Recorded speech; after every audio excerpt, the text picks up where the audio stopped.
I need a sideways angle because if I do it head on, there's a window right behind me, and that ends up just flashbanging everything. Because like there is this aura that's coming from behind you, so it gives you an ethereal quality. So it's good. Yeah, it's angelic. You know what? I'll take it. I'm running with that from now on. Hello and welcome. I'm Adri Gregan, and I've got a bit of a different video for you today. Some of you may know that a few months ago I had the distinct pleasure of interviewing some of the cast and crew of a new fantasy noir audio drama called Moxie Monroe, Private Eye.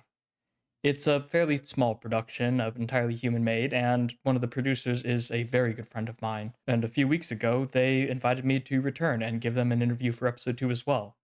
This one was a lot of fun, both the episode and the interview. The cast is all lovely people. I think you'll really enjoy the interview. Highly recommend you check it out and hear it to the end, and if you haven't already, check out the Moxie Monroe podcast.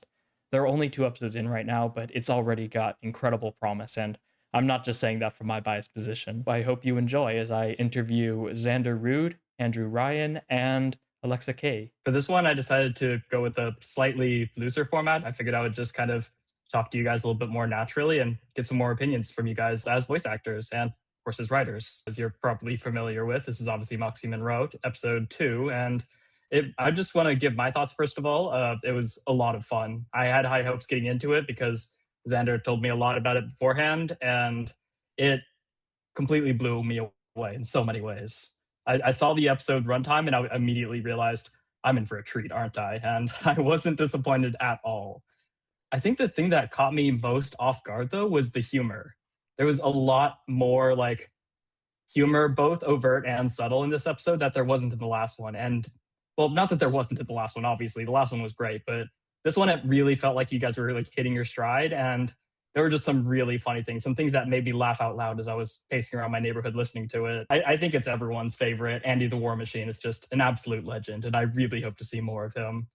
From the very first scene when like we're walking into the train car and everyone's all talking, and then there's this one metallic voice, Andy the War Machine. I was like, what the? I literally rewinded and had to listen to it again. Like, did I hear that right? And then he actually played a part later in the episode, and it was just an absolute blast. So I love the way you guys pulled that in. So I've got to ask this, and I guess I'll pose this to Xander first. What was the idea? Like, how did Andy the War Machine come about? Like something like that? I'm glad you asked. So I'm sure you heard the story from our last interview, how a lot of our ideas and concepts for Moxie Monroe were sort of born on the tabletop role-playing table, where we have these characters and concepts we play in the game, and we're like, man, we should, and we end up taking the idea and turning it into a Moxie Monroe episode. And one of those characters was Andy the War Machine. This is one that has a bit of a personal connection to Austin, one of our main showrunners for this production, where Andy is his sister's character. And really? That's right. I think that's his sister's character. And then Austin had the idea of like, ooh, a funny little robot shield man who only says his own name, Andy the War Machine. He came into the show like, well, Andy the War Machine is part of a double act, right? And of course, well, fleshing out this storyline, we came into Hannah Moonlight. And we sort of realized that the two were just sort of this perfect duo together. Yeah, their chemistry together is definitely unmatched. So I guess on that topic, I guess I should ask Alexa next. What was it like working with Andy the War Machine himself? I don't think I actually worked with Andy. He wasn't on our actual recording session, but I was just very excited to have a companion to talk to. So a little bit of imagination. I think I played off of Xander, actually. Xander fed me the lines when we were doing it. So it was fun to be able to kind of gauge the different interactions based on just his name. Very, very creative, and it goes to show that you don't really have to use a lot of words to get your emotion across. He says so much with so little. Yeah, definitely. I mean, I think the obvious comparison with Andy the War Machine is going to be Groot from Guardians of the Galaxy. Like, that's the first thing I thought of. I'm sure most people will as well. I'm going to say something a little controversial here, or maybe a very controversial. I think I actually like Andy the War Machine better. And I think the fact that his name is such a mouthful, and the fact that he's never really like fighting, and yet he's the War Machine. and has this like mouthful of a name he always has to say every time. It just really ups the ante of the humor, and it allows you to like say his sentence, like what he means to say, and just replace it with Andy the War Machine. It's I am a lot shorter, so you have a lot to say, but like you can fit a whole sentence into Andy the War Machine, and you can just play around with the intonation so much, and it was absolutely great. And I mean, also just the fact that it bounces off of Panel Moonlight, and just it shows the characters of people who interact with them, right? Because Andy doesn't have any explicit dialogue that we can tell himself. So it's mainly just how he bounces off with other characters, and he does that super well. It's also there's a perfect combination too, because Hannah's very outspoken and demonstrative, and always has a lot to say, while Andy's super understated, which is why like the idea of one of my favorite scenes to write in the story was Hannah and Andy in the lounge bar, where Hannah's just straight on venting at Andy, and Andy's like, Andy the War Machine. Andy the War. I'm like, oh, that's beautiful. He's a great hype man. And they do get along really well. Hannah, despite coming off as this like pretentious, like rich girl, if you watch anime, the Ojo-sama type, she's surprisingly not like rude to Andy. Like he seems to be like her server, or I guess her robot.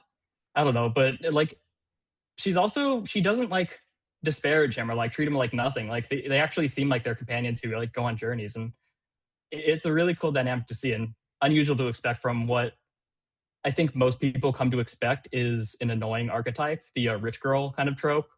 And I mean, from her first introduction, like, do you know who my father is? He's the mayor. And it's just like, oh no, not this one. And then by the end of the episode, we're like loving her. And I don't know when or how that happened. So I think I have to ask the voice herself, how did you do that? I guess I'm just a lovable person. I'm not. I just kidding. No, she is. She is. It's one of those voices. No, you give me too much credit. So kind of how I pictured Hannah when I was first auditioning for her was like, oh yeah, she's a total brat. Just this like given everything, the gold spoon life, right? So I did really approach her very much so in that context of just snotty, I get what I want, no one talks back because I have the last say. But then when I got the script, I knew that there was more to her, and so I was like, okay, she's got depth. And so just kind of getting to know Hannah myself internally and how I feel she would be viewed for me helped me fall in love with her even more. And I guess maybe through that, I had everyone else fall in love with her, because if I'm not in love with her, no one else will be. It definitely worked. Like, and as a quick aside, I find it really funny that she's the type of girl who's like given everything, and then at the end of the episode, she's given basically the partnership with Fabius, and it's just like the girl who's given everything just continues to just receive the world after like no effort. Which really is my positive vibes, you know, like I feel like there has to be a luck element there. You know, if we're Whoa, looking at whoa, her whoa. stat sheet. I make my own luck. No, well, yeah, she definitely put all her stats into luck, no question. Yeah, absolutely. Luck, charisma, you know, there's little imbalance on that scale. Yeah, but I mean, charisma, that's a good point you point out. Like, I think one of the keys to making these characters lovable is like, especially with an inherently annoying archetype, here I'm just railing on rich girls, but like what makes these guys lovable is the fact that the audience can tell that that character like loves being themselves, right? They're not just insufferable for the sake of it. Like they are full and truly themselves. And you can tell that they're just living their life. And like, it's hard not to kind of be strung along with them, at least to some degree. It's like, I guess that's part of why like we hate to love certain villains, because they're just having the time of your life. It's like, I don't like what you're doing, but like, how much can I hate you really? Andrew, I guess your character is a little less annoying. Your character is a little bit more interesting, a little bit smaller of a role, but I think left no less of an impression. So what was your first impression of seeing the character you'd be voicing? So this was one of those where, you know, auditions were thrown out for episode 2, and as usual, I auditioned for absolutely every one that was out there. Character work is my thing, and honestly, when I saw the Remsis character, first of all, Goat, second of all, Charlatan, the first thing that came to my mind, if you're a Dungeon Crawler Carl fan, was Prepotente, and then taking that as a base and then just adding William Shatner vibes. And I don't know. I love playing things that are so not me. He has so much confidence, and he is just, I mean, he's out there trying to make it hustle. You know, he's trying to riff-raff street rat, and those are the most fun. Even though I pop in here and there, I feel like I was able to put my, I don't know, smarm in everything. But honestly, it was just great being able to kind of step back and watch everyone else do their thing and just go like, ooh, I get to be a tiny little amuse-bouche to all of this wonderful spread. And that was so much fun. Even more fun than last episode? Okay. Those are very different characters you've chosen to play, so that's another thing I had to point it out. No, absolutely. And I mean, Morky is, I love Morky Four Fingers so much. The connection that I have with that character goes far beyond just picking a voice and kind of going with it. There's a lot of different layers in that. First of all, it was a role that I landed when I was not super confident about myself and what I was doing, and I just, you throw things out into the void, and it was a win. It was kind of out of left field. And then had a bit of a personal crisis, a little bit of a lightning strike house fire situation. And right. Yeah. And Morky. Right, that retrospective, like, oh my God, how in the world? And you still went through with it, and you still like blew it out of the park. So I mean, hopefully things are like at least a little better for you now. We're about a month away from everything being done. I love Morky, but it is one of those situations where I didn't want to just play a one-note character, and Morky is, he has his own level of villainous. But I don't know, man. There's happiness in Remsis. There's joy. There's kind of an overwhelming. People are drawn to him, while with Morky, people are repulsed by him. So there's a really great balance between the two. And if I'm being honest, I've said this to Xander and Austin before. Any character that you want me to play, I will step up to the plate.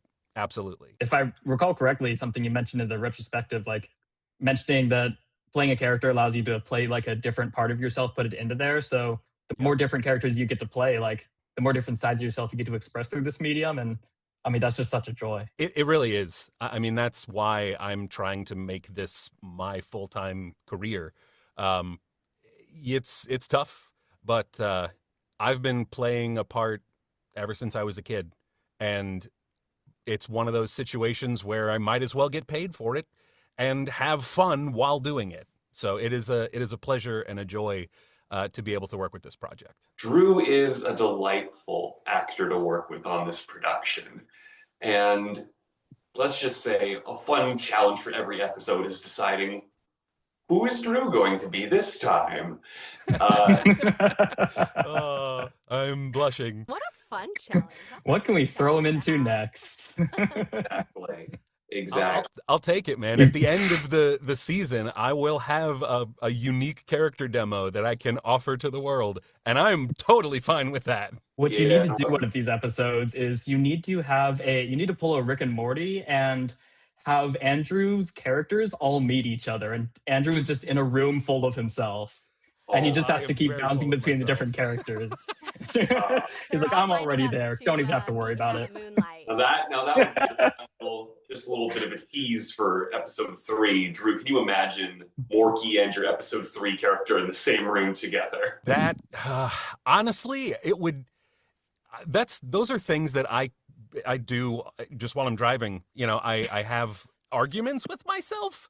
So it would really be great and probably a little terrifying for you guys to just see me having a full-on argument with myself being two completely different characters. That could be a fun little Patreon extra, I think. Yeah, do a Morky Christmas Carol, perhaps. Yes. Oh, yes. Yeah, and then we can have each one of Drew's characters be one of the ghosts that haunts Morky. Well, what's funny is I was Scrooge in the high school production of A Christmas Carol that I did. So I have a love for that property, and I love Michael Caine in the Muppet version as well. So yeah, man, we got plenty of time. Christmas is far enough off. We can make it happen. It's not that far away, you guys. Blink and it'll be here. That's true. Seriously, we're already halfway through the year, so I can't believe it's summer already. Gotta put away my overcoats. But I mean, Andrew is obviously having the time of his life right now, finding a different character for each role. But at the moment, Alexa and Xander, you only have these first roles, right? Mhm. Xander being the train conductor and Alexa being Moonlight at the moment. I mean, technically, I play the role of writer, director, and producer outside of this one. But Oh yeah, Which but is I mean a like very voice acting. important It's the role. only character. It's the only character you've played in the show so far. So I guess I should ask you, how was that? How did it feel stepping into the shoes of one of the characters? if I had to be any character in the show, I'm kind of glad that I was Zacharias. He was a very fun character to write. I think from the beginning of conceiving this episode, the three characters that were there from the beginning were Fabian Wolf, Hannah Moonlight, and Zacharias were the three that were there at the beginning and made it there all the way to the end. And so it was so cool that I could be one of those characters. There was so much inspiration. This is one of my first ever voice roles. But I mean but hey, that's great. You're the writer, you can write roles for yourself. There you go. At the very least, you know none of the roles won't fit you because you wrote them yourself. And honestly, I can't quite believe that. This is one of your first actual voice acting roles. I mean, you absolutely killed it. First of all, this may just be a knock on myself. I may be self-reporting, but I didn't recognize your voice at all. But as soon as I heard that you were the voice of that, like, and I was watching the retrospective, I was like, no, they sound pretty similar. I don't know why I didn't catch that, but I think I was just having too much fun with that character because you really put a lot of life into him, especially the line where you say, like, I am the train. I am the locomotive, and like, yeah, the financial Phylactery. oh my god, what did they call it? Yeah. Financial phylactery. Thank you. I get all the F's mixed up, but that line, just the way he delivered it actually just made me stop. And I was like, whoa, that was solid, and it was just a lot of fun. So I can't wait to see what else you do in the future because I assume you've got to put yourself back in the show in the future. We'll just have to see. I've been sort of buried in thinking about us all the way up to the mid-season finale on the season. So, but we'll see. We'll see. I know that I absolutely enjoy working with Alexa and Drew, and let's just say, for those watching, if you enjoy them as much as I do, you're going to be in for a treat in our upcoming episodes. If you Very don't exciting. like me, I'm sorry. Too bad. I'm here to stay. Well, I know you all like me anyways, so I don't need to say anything. And we know you're staying anyways, because there's no way that's the last we've seen of Hannah Moonlight. I'm Hannah Moonlight, obviously. Exactly. Oh my god. So I guess on that topic, Alexa, I've got to ask you. Well, first of all, before we look in the future, what was your favorite part about this experience, about voicing these people, about working on the show? Just anything you want to take from this. Oh god. If you had to just pick one. One? That's impossible. Just one. If I were to pick one, I'd love it all. I'm just kidding. It was really fun being able to play against other voice actors because most of the time you're playing by yourself. And so you're imagining how the other voice actor is going to react or how they're going to deliver their lines to you. And then you have to come up with that response. And hopefully it's genuine and real. And so that was definitely a highlight and something that I love to do when I can. So yeah, I guess that would be like the number one thing because usually you're isolated talking to yourself in this, Padded small room. container. You can say it. Yeah, in our padded rooms. Okay, we're not crazy, just only a little bit. But yeah, that's my favorite. But ultimately, as a whole, just like the Xander and the rest of the team, just their writing is phenomenal. That it wasn't hard for me to love Hannah. It came naturally through their writing. And so when they offered the part to me and kind of explained a little bit more of how Hannah behaves, I I was ready. I was all in. And then they asked me to come back, and I was like, I thought you'd never ask, you know? So very, very grateful that I get the opportunity to play my girl again because she's my faves. And yeah, hopefully everyone else loves her just as much as I do.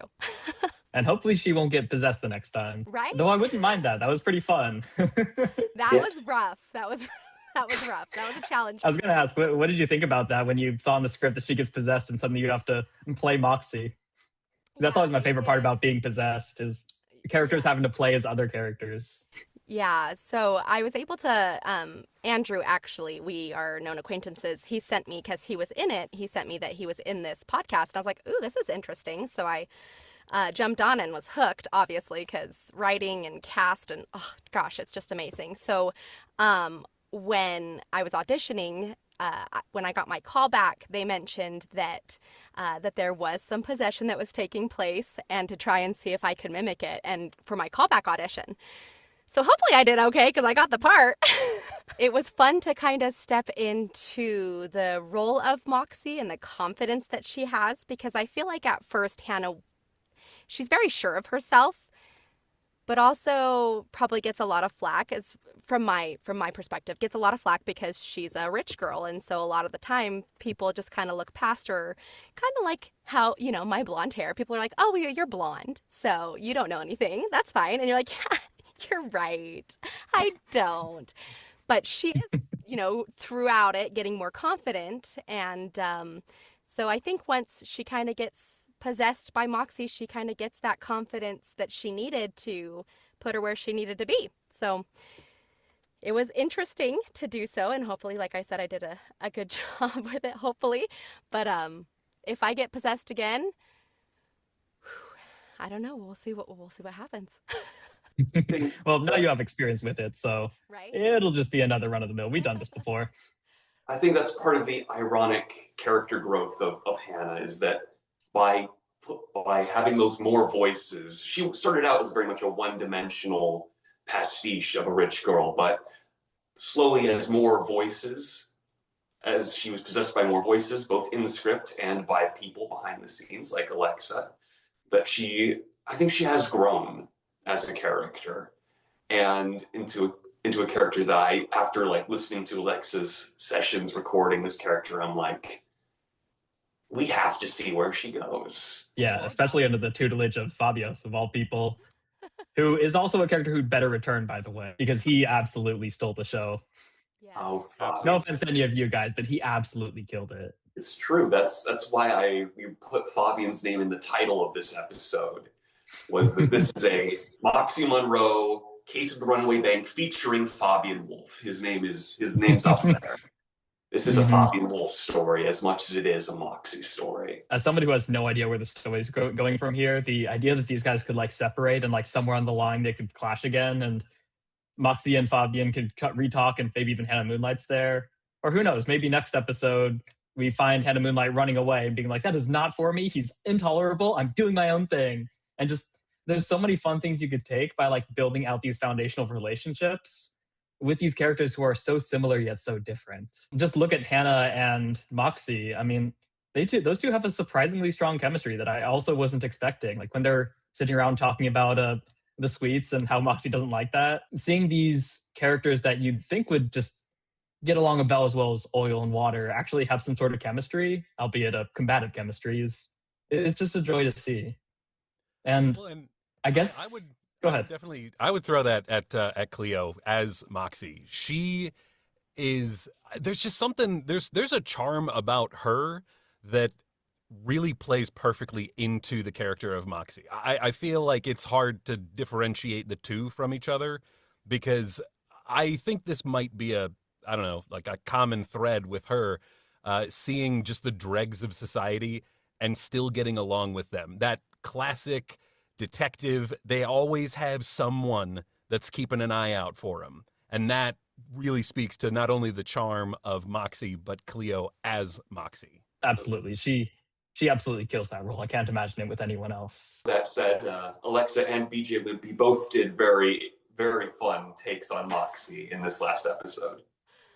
Oh yeah, but no one can be Cleo. And I think that's why Hannah loves her so much towards the end. I know it was like playful banter, but I feel like that's, at least for me, is how Hannah shows her love and appreciation for someone. Like at the beginning, it's kind of because she's been talked down at and looked down at.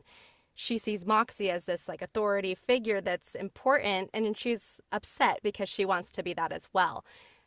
Then again, the possession takes place. And I think because she gets to learn a little bit about Moxie and Moxie gets to learn a little bit about her, there is this kind of just overwhelming, like, oh, okay, we're similar. I mean, we're not the same, but we're similar. And that's why Hannah then turns from disdain to appreciation and more so of like, okay, I guess we can be friends. Like, you're pretty cool. You walked in each other's shoes, so to say. It's true. So that there's a connection there that, I mean, that's on a whole nother spiritual level. That's right. We're sisters now. She can't get rid of me whether she likes it or not. As for Moxie, she's getting plenty of connections just from this one episode. I mean, she's already got Fabian, who's basically a elder detective, somebody who's more experienced in the field. She's got the mayor's daughter now. She's got a whole bunch of people that she knows, and I imagine that's going to help her a lot in the future, getting these connections and learning more about this city. Even if she couldn't quite get the first person she encountered in the muck didn't exactly end up being a friend, but it seems like she's starting to get the hang of things, getting her footing down here. Though I've got to ask, given that you started this episode, and this episode 2 is kind of the pilot's pilot in a sense, where the first episode you're introducing the story, but in the second episode, especially for a show like Moxie Monroe, you have to introduce the audience to the status quo, to the norm, what they're going to be seeing, because this is, for the most part, like an episodic story, right? With a slow serialized story building in the background. So I guess mainly I'll be asking this to Xander. How was your experience getting to work with this episode as this sort of episodic intro, if you would? And do you think you set the bar a little too high by starting it off with Moxie being dead? It was a really ambitious choice where it was like, Again, this idea also came from a game that Austin and I played, where you did like, we start the game and you're dead. And I'm like, really? In the second episode? Go big or go home. Gotta think fast. All right. It was a challenge as a writer, thinking about like, okay, how can Moxie's like got brought so low in the first episode, and now we found a way to somehow take her lower than that. How do we get out of this? And I sort of had to do my own sort of puzzling and putting that together. Although I have to say, Avery, one of my favorite parts of the last interview that we did with you last time was where you brought up, when you talked about like, the overarching story, the greater mystery within the mystery. And I love how you sort of brought that up, because I know that behind the scenes, Austin and Lewis and I have talked hours on end about this mystery behind the mystery and what each small bit of it means, even if no one else will see it. Although, and then you'd be like, I saw it. And I'm like, really? Someone else saw that? Wow. Obviously, I'm not going to stand here and posit like theories of the future, but like it's cool seeing these little things that are like sprinkled in, these things that are hinting at a larger story without being like burdened by it, because it's an easy trap I've seen a lot of shows fall into, where they try to balance serialization and their episodic nature. And I mean, if you've seen all of Rick and Morty, admittedly, I actually haven't, but it kind of falls for this trap where it tries to do serialization and episodic formula, and they drag each other down in a sense. Yeah. Because if you try a serialized story, you take away from the episodic. And if you try too episodic, then the story, people get bored and they want more story. So it's a hard line to walk, if that makes sense. And I guess my question to you would be, how do you plan to walk that? And do you have any like uncertainties, or are you pretty confident you can nail it? I see that conflict that you brought up between the serialized and the episodic storytelling. And for my intention, I always try to lead closer on the episodic side, because that's what Mar Source Inspiration did. In the 50s and 40s, radio serials like this were very much a formulaic, episodic show. And that sort of lent itself to easier writing and quicker turnaround times and a lower budget. And that's sort of how they wrote it in the day. But I know that we don't exactly do that, because there is that serial element in here somewhere deep beyond the surface. And my thought is like, okay, the way I chose to deal with the serialized story in this episode was the silver bullet, our MacGuffin of the episode, where our big serial MacGuffin is the silver bullet. And Moxie has to choose. Does she save Hannah and Fabian? Or does she let them fall and chase after the truth? What does she do? And she chooses to save Hannah and Fabian, and in the process, whatever secret was in that silver bullet, she will never learn it. It's gone. Certainly not a light sacrifice, and one that says a lot about her character, that she's slowly discovering herself. And I imagine to a degree you guys are too. Because as someone who writes stories, I personally, one of my favorite parts about it is getting to know these characters as the story is being written. Because there's nothing more boring than having a story that you've already written to completion and there's nothing left to discover. You always have to leave some to the journey, right? And it's fun getting to know these characters and sometimes discovering aspects like, oh, I didn't know this part about you. Didn't you write that character? Well, yes, but come on, everyone has their secrets. Oh, exactly. Secrets are a beautiful, beautiful thing. Well, and I also think that once the character is written and then given to the voice actor also helps mold it. And through their performance, then it inspires the writers to incorporate different new things that give more depth. And it just is kind of like a collaboration between the two, where we play off of each other.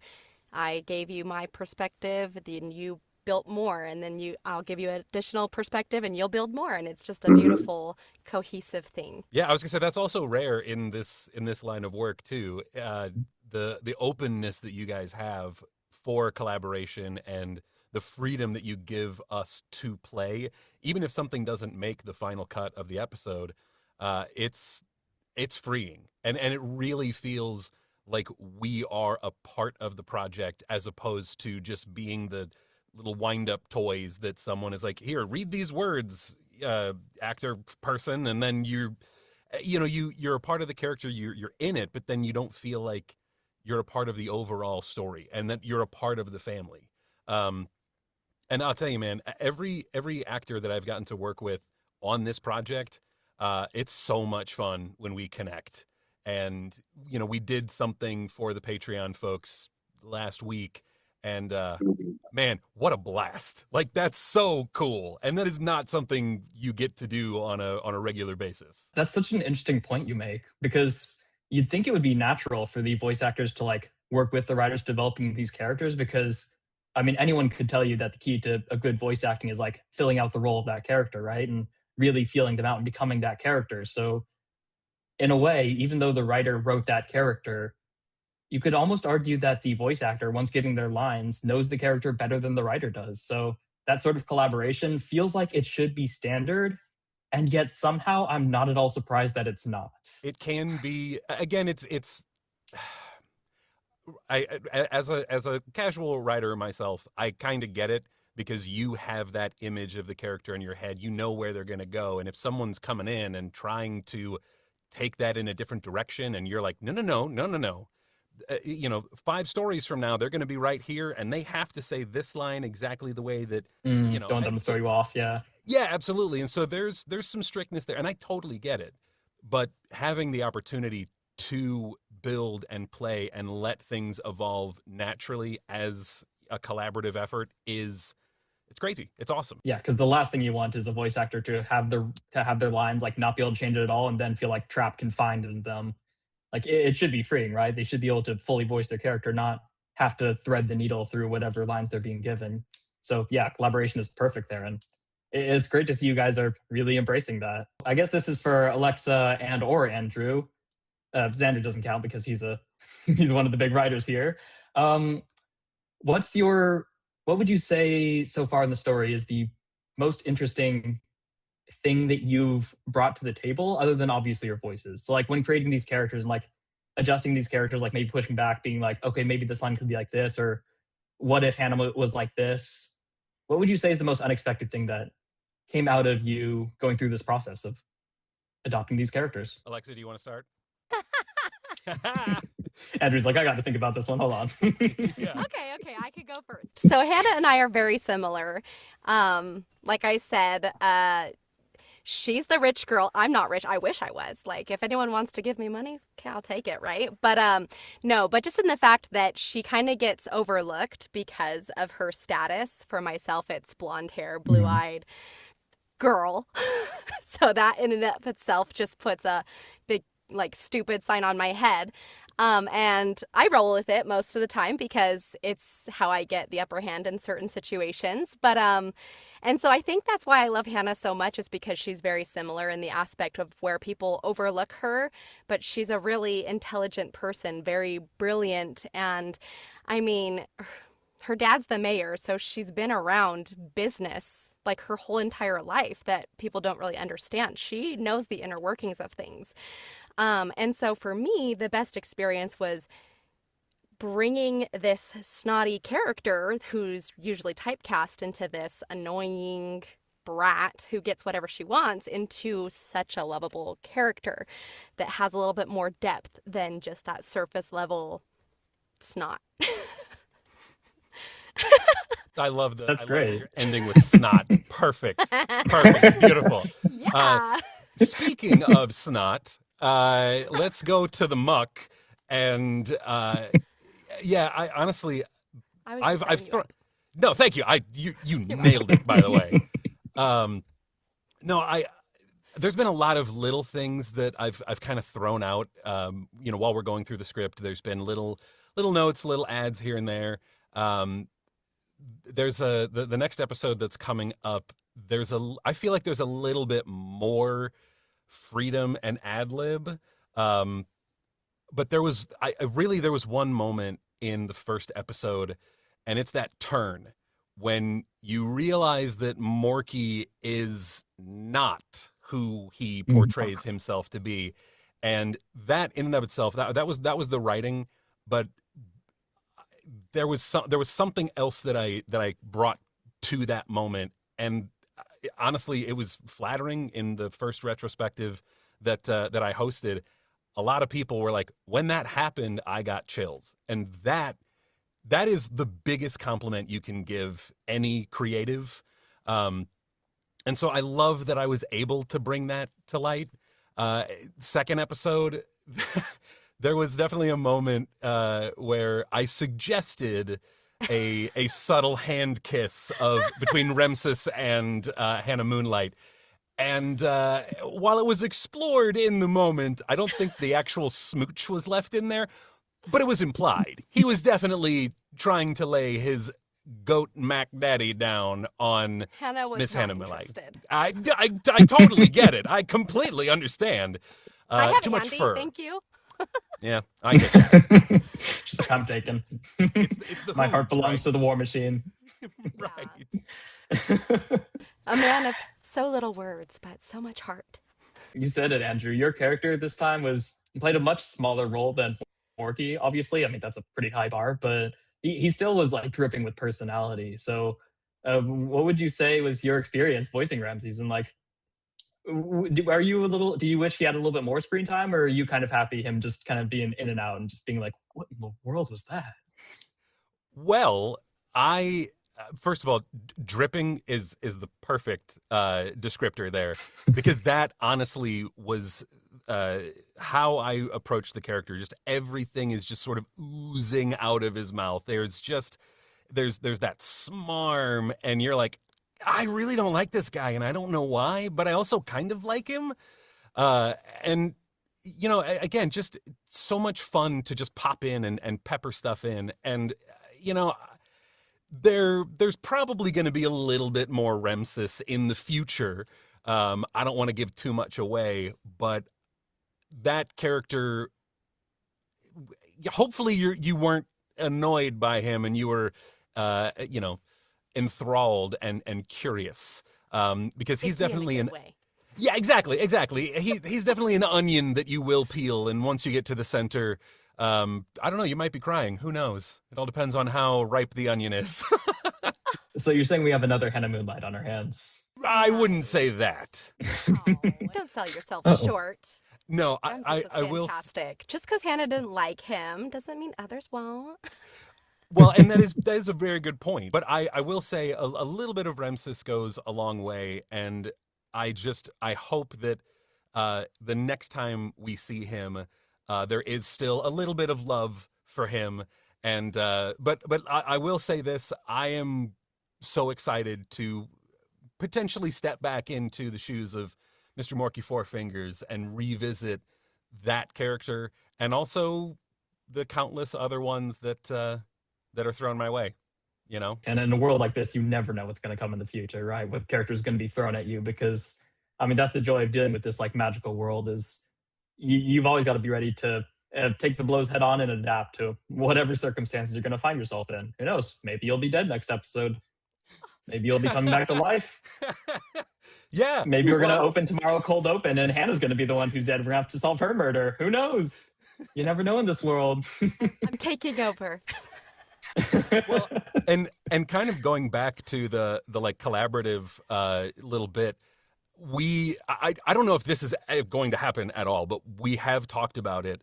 Some sort of like ogre family reunion, and I'm in, man. I absolutely want to be a part of. I want to be an ogre. I think that'd be great. I mean, big, dumb. That's like me, man. You know? There's more heart in those ogres. Okay. Well, the trick for that, Andrew, is you'd have you'd have to name the ogre. We're running out of ogre names. Snot. Snot ogre? Snot, just snot. That's it. Just Well snot. done. He's very drippy. He's got a lot of fluids, you know. He's Ramses Beck's #1 fan. He wants to be a magician when he grows up. That's right. Yeah, and this is why you're a writer. He has the big old life-sized poster. Practices his magic in his room. He found like a purple curtain that he kind of wraps around his neck as almost like a superhero cape, trying to portray the beautiful crushed velvet suit that Ramses is sporting, I assume. But no, dude, that'd be great. Again, the opportunity to spread my wings and stretch the character muscle is refreshing and a beautiful, beautiful thing.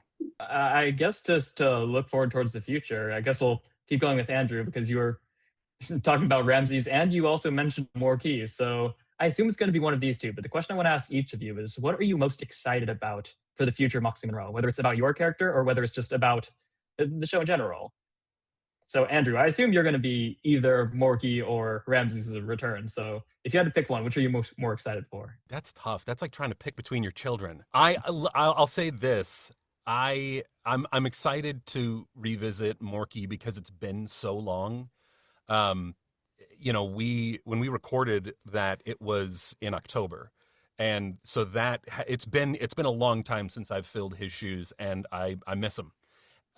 However, you know, being in the fun, goofy space that is Ramses is just so refreshing. I leave that character just feeling so much lighter. So yeah, I mean, really, when it comes to the future of the show, I just like seeing how everything unfolds, man. I just love because we are the audience, and so is Moxie. She's discovering herself along with us. And I freaking love that, man. Like, that is so cool to have that exploration happen. It's a surprise to her, and it's a surprise to us, and it feels that connection is so much better between the main character. So I love that, dude. I cannot wait to see how everything unfolds. There's nothing more exciting than going on a journey of self-discovery with your main character, your titular character. So, and obviously Cleo just portrays it perfectly. So Alexa, what do you think? What are you most excited for the future of Moxie Monroe? Because Andrew stole mine. Ha! When I first started listening to the podcast, I thought it was super interesting coming from, you know, the perspective that Moxie didn't know who she was and she's trying to find herself. And I was like, oh, so clearly it'll be revealed in like the second episode, obviously, right? Like that's how it works. It was just kind of a flashback type thing. But then we're still trying to figure it out. And so I am just anxiously waiting for the day when it all unravels, which will be, probably episodes in. But I love that aspect because it keeps you engaged, and every single episode is just like another little piece, and there's that juicy morsel that you pull from it that you're like, oh, that wasn't mentioned before. That's interesting. Okay. And then you find the lovable characters along the way and how they all play towards that. But yeah, just finding out who Moxie, her self-discovery, and just being able to be on that journey and discover it with her is truly delightful. And I think that's why I love the podcast so much. And it's also cool to find out who she's going to meet next. Right? And how she's going to build immediate chemistry with them. Yeah, absolutely. Because she just does that. She's just one of those people. It's true. She goes from rivals to friends with a lot of.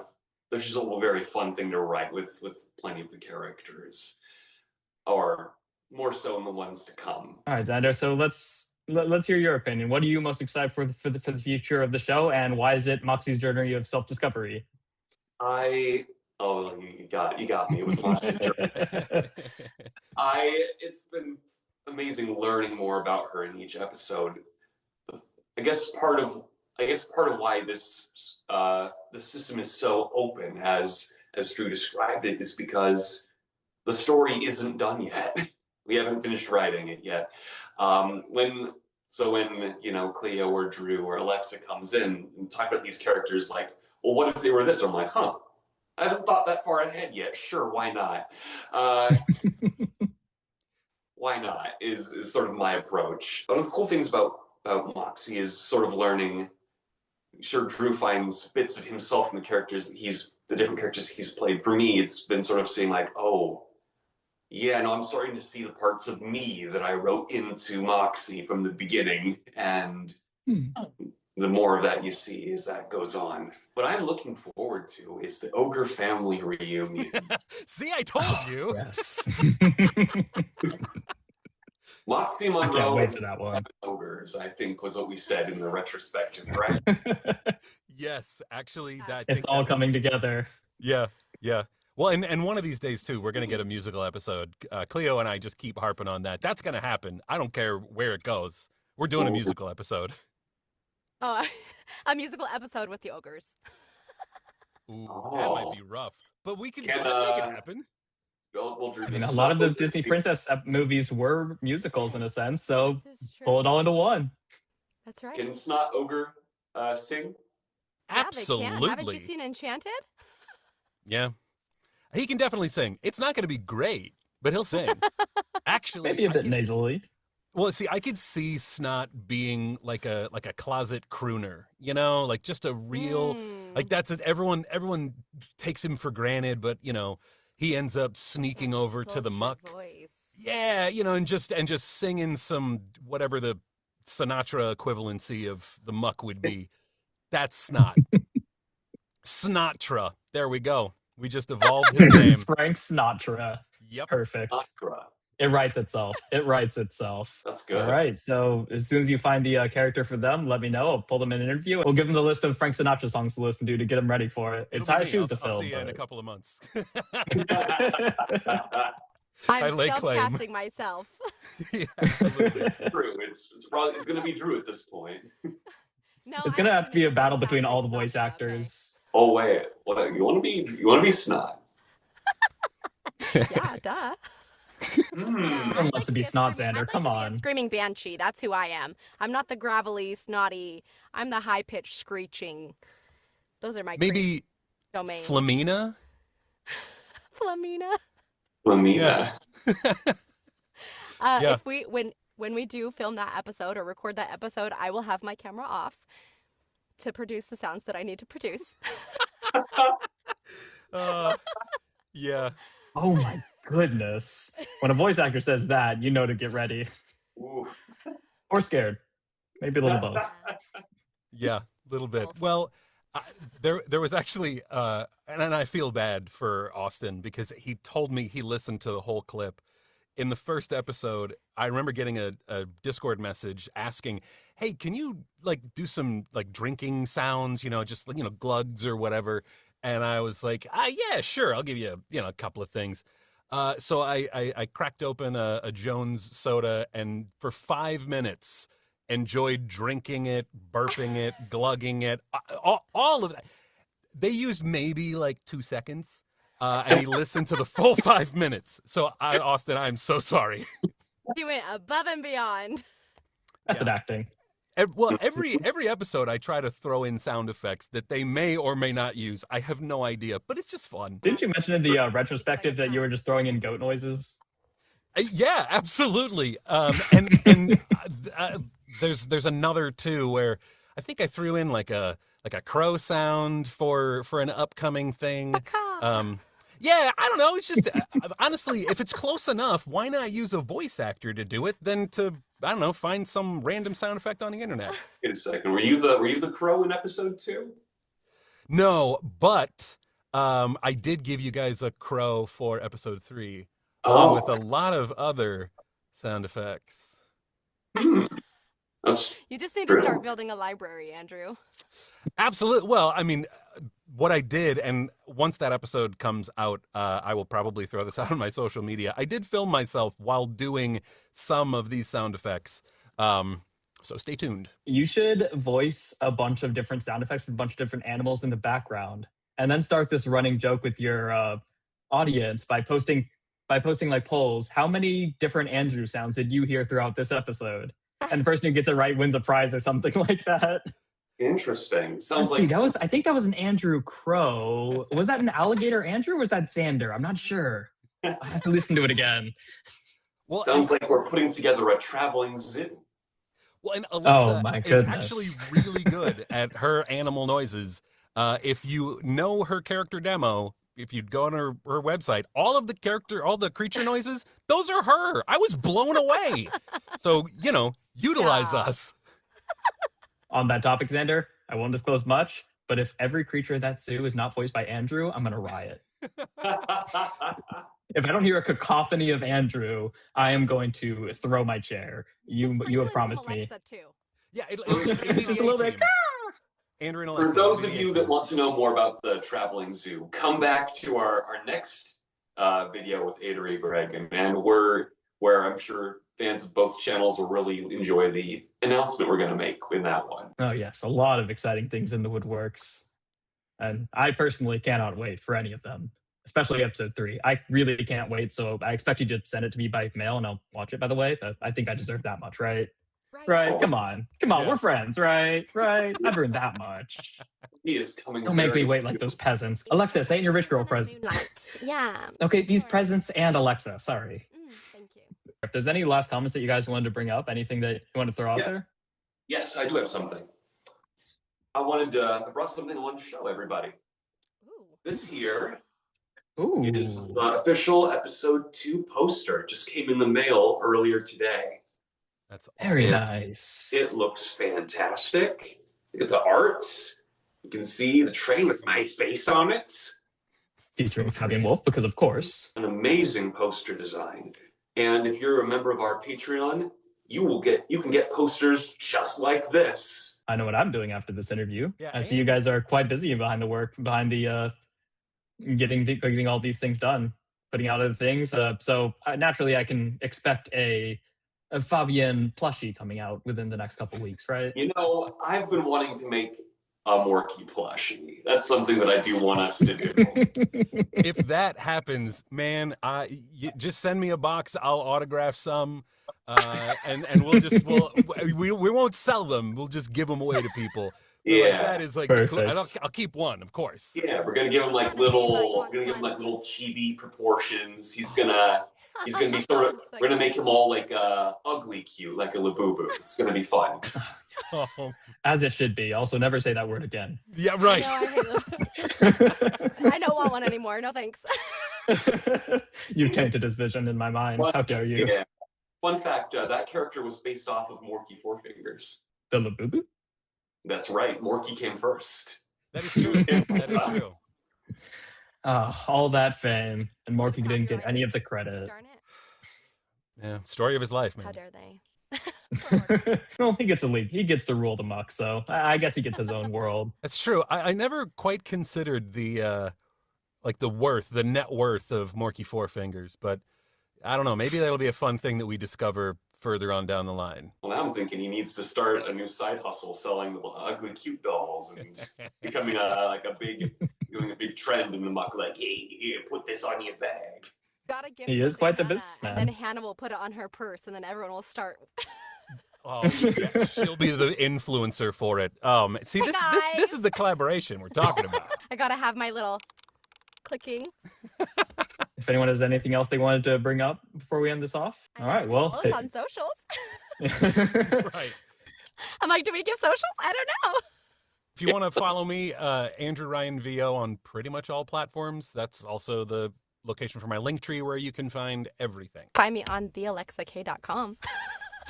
Ooh. And it has all my socials. And of course, follow Moxie Monroe Podcast. We're on Instagram. We're on TikTok. We're on YouTube. And of course, any other major podcasting platform. You don't need to follow me because I have nothing to do with Moxie Monroe. I'm just a random stranger who's doing these interviews. But if you do like the questions I ask and my inquisitiveness, there you go. If you do like my inquisitive nature and my very strange sense of dress, then you can see it pretty much every day on my YouTube channel, just called Adery Gregan. I do anime analyses, but really just excuses to step on my soapbox and just talk about life using anime as an excuse. So that is you. Go ahead and check that out. But definitely go out check out their socials because these guys absolutely earned it. They are absolutely killing it. And it's such a joy to be able to be a part of this project, even if I'm just interviewing them. It's great seeing these characters and these people, not these characters, interacting and just seeing this story kind of build itself out. So thank you all for creating this wonderful project. And I cannot wait to see where it goes in the future. Thank you all again for coming here. Thank you everyone for watching. And I guess I'll give my usual sign out until the next one. Have a lovely rest of your day.